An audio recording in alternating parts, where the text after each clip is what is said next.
الحمد لله نحمده ونصلي على رسوله الكريم أما بعد أعوذ بالله من الشيطان الرجيم بسم الله الرحمن الرحيم اللهم صل على سيدنا نبينا شفيعنا حبيبنا مولانا محمد صلى الله عليه وسلم বিদেশ দেশ হইতে যারা আমার এই আলোচনা শুনতেছেন, তো আজকে নামাজের যে পর্ব তার শাহাদাতের বিষয়ে আলোচনা করছি, সানার বিষয়ে আলোচনা করছি।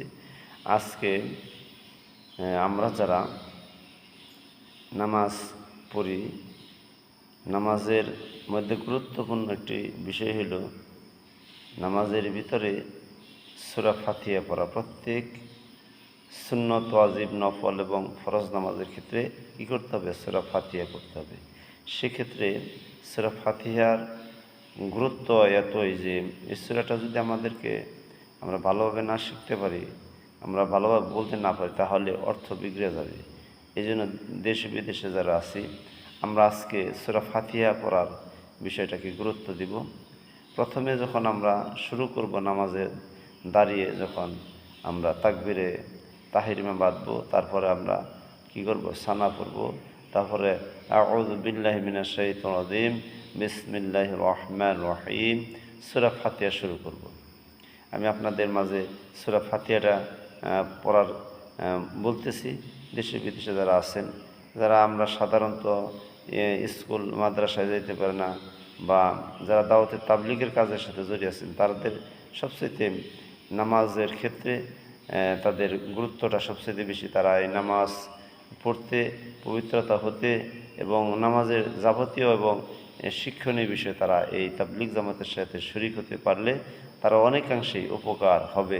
তাদের এই অজানা জিনিসগুলো জানতে পারবে এবং নামাজের মধ্যে তাদের খুশুখুজু আসবে। এই জন্য আমরা যদি সূরাই না জানি, তাহলে আমি নামাজের মধ্যে এসে মজা পাবো না।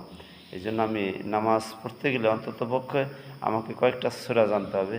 তো আজকে আমি সূরা ফাতিহা আপনাদের মাঝে বলতেছি। সকলে আমরা সূরা ফাতিহাটা কীভাবে আয়ত্ত করব, কীভাবে শিখব, যেভাবে শিখি আস্তে আস্তে শিখি, বা যারা পারি, যারা পারি না, যে পারে না তাকে শেখানোর জন্য চেষ্টা ফিকির করতে হবে, তাকে বলতে হবে, আস্তে আস্তে যেন সে শিখে আয়ত্ত করতে পারে, তাহলে তো তার পরিপূর্ণ নামাজের হক আদায় হবে। আউযু বিল্লাহি মিনাশ শাইতানির রাজিম বিসমিল্লাহির রহমানির রহিম আলহামদুলিল্লাহি রাব্বিল আলামিন আর রহমানির রহিম মালিকি ইয়াউমিদ্দিন ইয়্যাকা না'বুদু ওয়া ইয়্যাকা নাস্তাঈন ইহদিনাস সিরাতাল মুস্তাকিম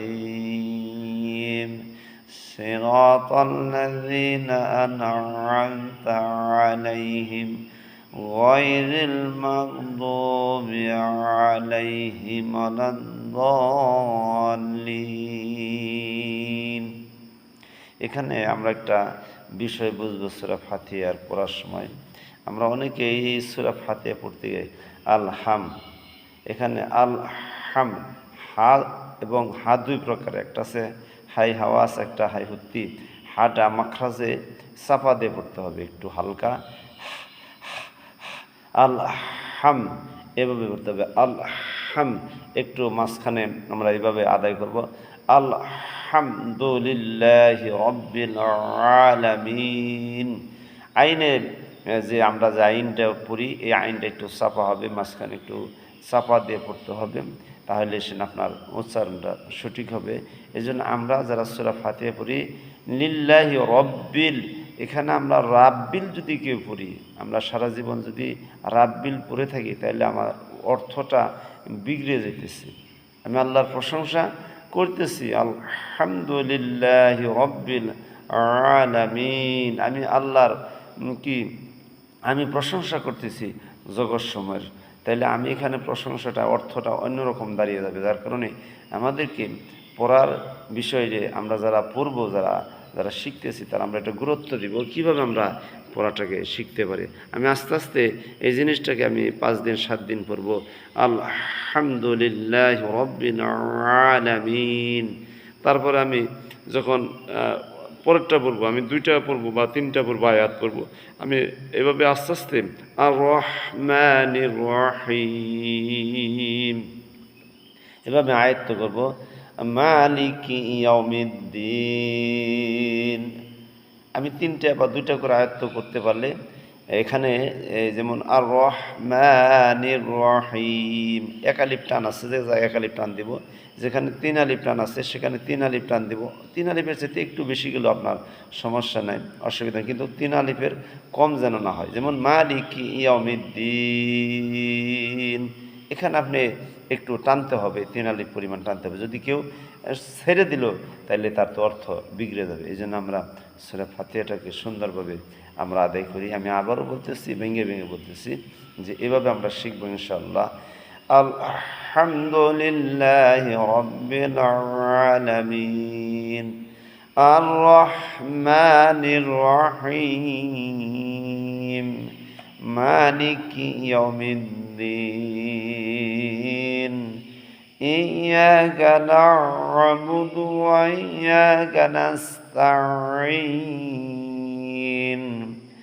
ইহদিনাস সিরাতাল মুস্তাকিম সিরাতাল লাযীনা আন'আমতা আলাইহিম গায়রিল মাগদুবি আলাইহিম ওয়ালাদ-দাল্লিন। তাহলে আমরা যেভাবে বললাম আস্তে আস্তে এভাবে শিখবো। এখানে টানের বিষয় আছে, যেখানে যে উচ্চারণ, যেখানে তাড়াতাড়ি করতে হয় তাড়াতাড়ি করতে হবে। গায়রিল মাগদুবি আলাইহিম ওয়ালাদ-দাল্লিন এখানে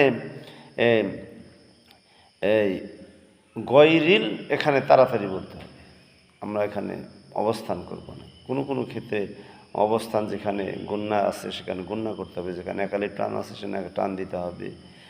তারপরে যেখানে আইন কফের উচ্চারণ আছে সেখানে কফ উচ্চারণ করতে হবে, হলকের শেষ হইতে উচ্চারণ করতে হবে। এভাবে আমরা যদি এই আয়ত্তগুলো করি তাহলে আমাদের কি সূরা ফাতিহা যদি আমাদের না হয় তাহলে তো আমাদের নামাজ বাতিল হয়ে যাবে। নামাজের ভিতরে নিষ্ঠা ভঙ্গের কারণ আছে, তার একটা হলো নামাজ অশুদ্ধ করা। তাই আমরা চেষ্টা ফিকির করবো যতটুকু আয়ত্ত করা যায়, আমরা শিখতে শিখতে আমরা যতটুকু আয়ত্ত করতে পারি মাশাআল্লাহ আলহামদুলিল্লাহ এভাবে আমরা শিখে নিব। যেমন সূরা ফাতিহাটা শুরুতে আলহামদুলিল্লাহি রাব্বিল আলামিন আমরা এইভাবে আয়ত্ত করবো আস্তে আস্তে। আলহামদুলিল্লাহি রাব্বিল আলামিন আলহামদুলিল্লাহি রাব্বিল আলামিন।